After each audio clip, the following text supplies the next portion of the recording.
Your city, your sound, Newport City Radio. Hello, you're back on Good Times. Don't worry, I had a friend who used to type all the way through the show. It doesn't matter. Didn't seem to matter to them anyway.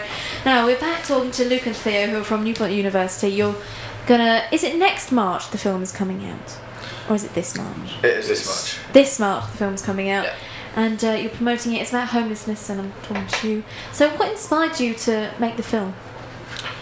Just as I was saying earlier, basically, like for me personally, it was just one of those, like, from reading this individual's life efforts and how, like, other fellow homeless people would actually come together, and like it's kind of like a go-to forum site where, you know, if someone couldn't find a place for a night, if the shelter was out, it's like, oh, we tried this, you know, back of this building, for example.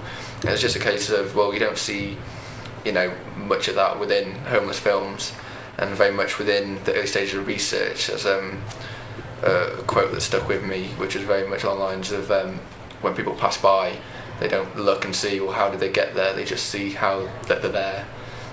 So yeah, for me, it was just about, you know, kind of maybe questioning, well, why this individual in our film, you know, has gone down this road.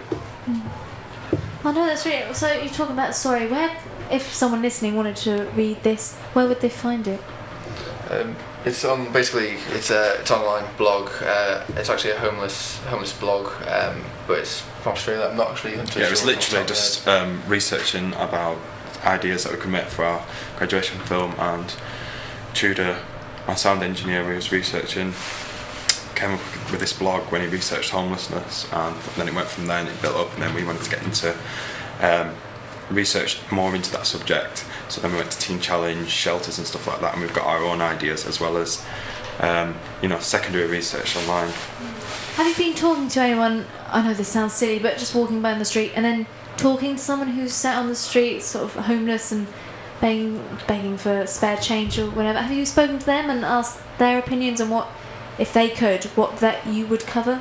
What you could cover? Well, a lot of the time going to the shelters and things and talking to the people off the buses, so they have just come from the streets, maybe for a cup of tea or something like that. That's probably the nearest I've been to them, and just sitting there, and some of them just want you to talk to them, to have somebody to talk to other than, you know, the people that they're around all just the time. Bridge society back to them, really. Yeah. So they've got that connection. But yeah, basically in terms of that, very much with working with Teen Challenge, we've been able to have a sit down with a variety of homeless people, or people that are in shelters or whatnot, and basically they tell us as much as they would like to tell, and we've basically grafted our information of what we think is appropriate to put in the film from that, but also how the societies run in general.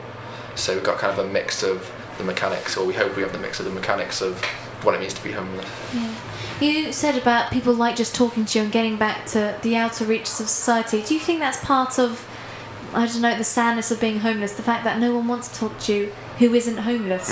Yeah. So you are out of touch almost with the world. Yeah, and a lot of people have got a closed mind on homelessness and think that I come from a place where there's nobody on the streets, because the council's quite good at that. Everybody's homed, everybody's housed, whether it's in really small accommodation or something. Everyone's got shelter and warmth, but whereas in bigger cities, people don't realise that there's not enough help to do these things, and there's not enough people involved getting these people off the streets. In Newport, we've got the night bus and you've got shelters and things like that, whereas other larger cities, Bristol, Manchester, wherever you go, have got a lot more support for these things. And I think that's what the film needs to make aware, that this needs a lot more support and funding needs to go into this problem. Because they're not funded, it's pretty much out of their own pocket as well. But yeah, it's very surprising, like, for example, the night bus, it's like you're sitting on there and you're talking to these people and they're just open for a chat because they're like community and it's their bus. Yeah. So they're happy to talk, and they, like, you know, they'll welcome you because you're actually talking to them, you know, despite their appearance or, you know, how they may come across. It's like they kind of appreciate that you're acknowledging them. Yeah. So it's quite surreal when you first, like, you're new to it and get in there, because it's kind of like, oh, you know, someone you wouldn't normally, like, even look at or stop and talk to on the street, and you know, sat around them having a tea and a biscuit and having a laugh, you know.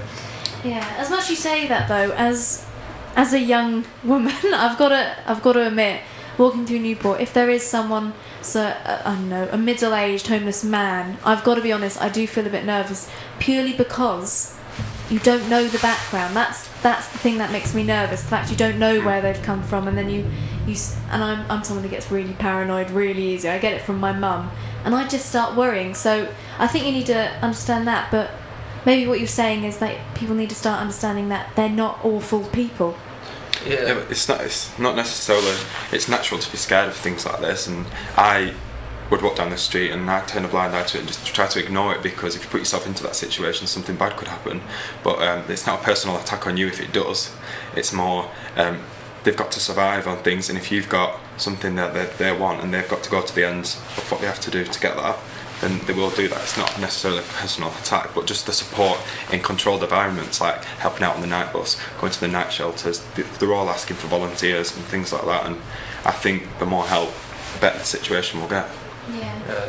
Do you think that do you want this film then to promote it? But what else do you want to do other than just promote the issue and draw people's attention to it?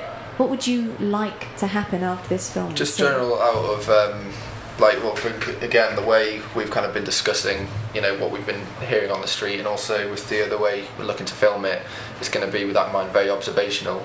So for once, it's going to be kind of the audience are actually going to, rather than passing by, they're going to stop and look at them. So yeah, it's just overall awareness, to be honest, and like I said, as a kind of a thank you with Teen Challenge, just to kind of give as much back that we're not using once the film's done, give as much back to them. I forgot to mention with the Sponsor Me, anything that does get donated, regardless, 10% of that goes automatically to them anyway.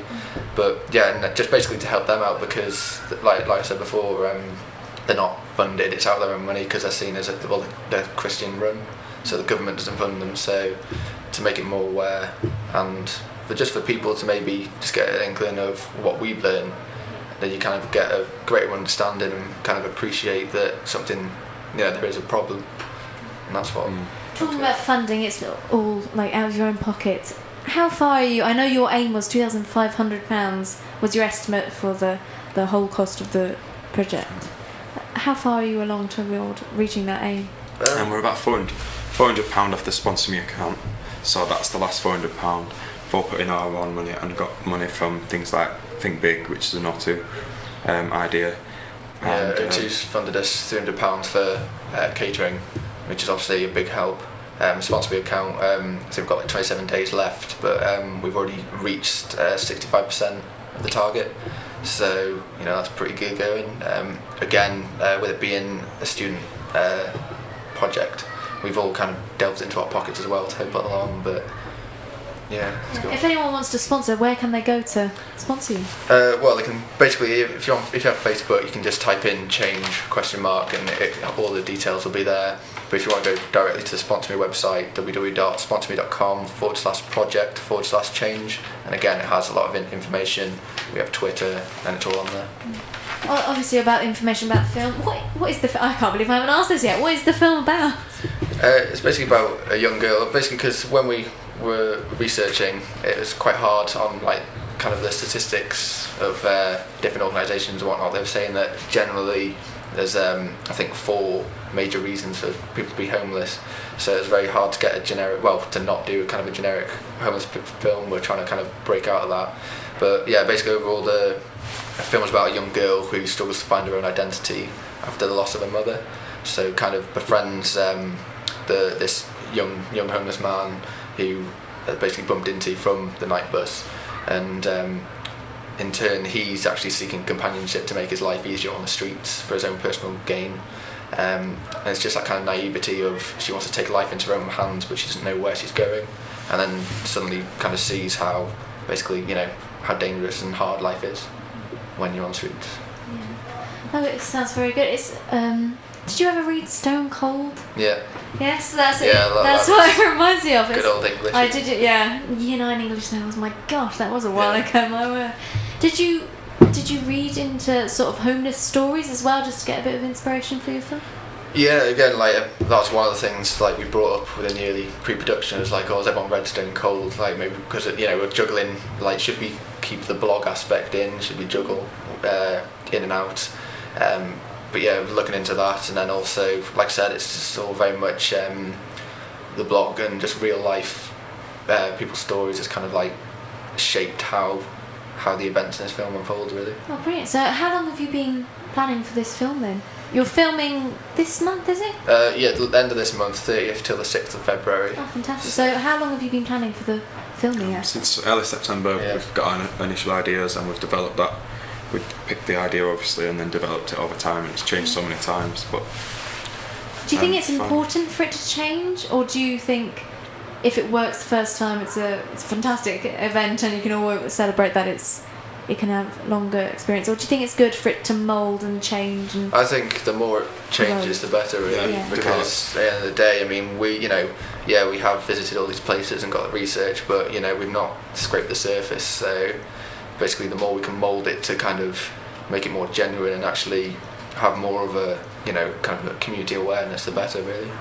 so you said you don't want to go for generic. You don't want to go for the generic advertisement showing someone on the street sort of desperate for money and then go and say, sponsor us, give us some money to help. Yeah, pretty much that. I mean, we've got, in terms of little things like that, that is actually, it's in the film, but the way it is, it's to show kind of how the life is, how, just getting through day by day. It's not so much about, there's a homeless person busking, for example. It's very much showing like the tedious life of, the long days of not having actually a path to follow, and then after that it quickly becomes just an existence and a day-by-day survival, not actually have a goal amount to anything because of the lack of self-worth and whatnot. No, so how many people are working on your team then, like putting the film together? Yeah, there's a core team of 5, but then we're kind of obviously grafted out to fellow people we've worked with in the past and whatnot, and I think there's around 25. On a given day is about, I think given day is about 14 to 20 people on shoot. Yeah. But yeah, just basically all the help we can get is, it's never a bad thing to have an extra pair around. Oh, fantastic. You're also looking for walk-ons, extras as well for the film of it. Basically because, obviously within the night bus and whatnot, we need general homeless community. Again, there's a funeral scene where we need, some family mourners basically. We've cast most of them, but it's just a shout out to anyone that might be interested. They don't need any acting experience. It's just mainly walk-ins, but it's all because of the locations, how focused they are. It's really beneficial for showreel footage. Basically, we need ideally 3 adult male mourners for Monday the 30th. And then general, if anyone wants to kind of be body fillers for the night bus, Friday the 3rd. Again, if you go onto the Facebook and express your interest and go from there. Oh, fantastic. So that's change with a question mark in the Change search with a question bar mark, thing on Facebook. So you said you've been planning it for quite a while. Do you think you'll be done with it once you play the film, or do you want to do more promotion and get involved with festivals, perhaps councils and things like that? Did just you want to mention show them about the life in a day in a life? Sorry. yeah, we've also been speaking to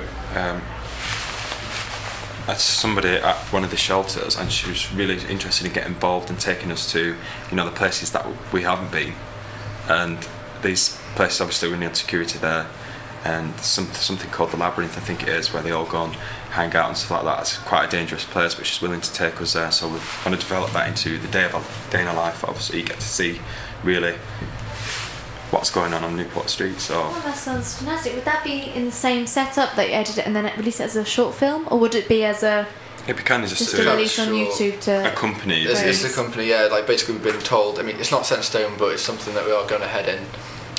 But yeah, basically going to follow, obviously, day in the life of a homeless person. Follow from 7 a.m. to obviously the following day. And just basically see what it's like to actually live on the streets. Just kind of make it more of a package with the homeless film, obviously, that we're making. Also live with some doc film students who are currently doing something similar in Cardiff. So again, we're going to get them to, basically send their footage along so that we can just make more of a kind of a event of it, and just make it more of awareness, really. This is Newport City Radio.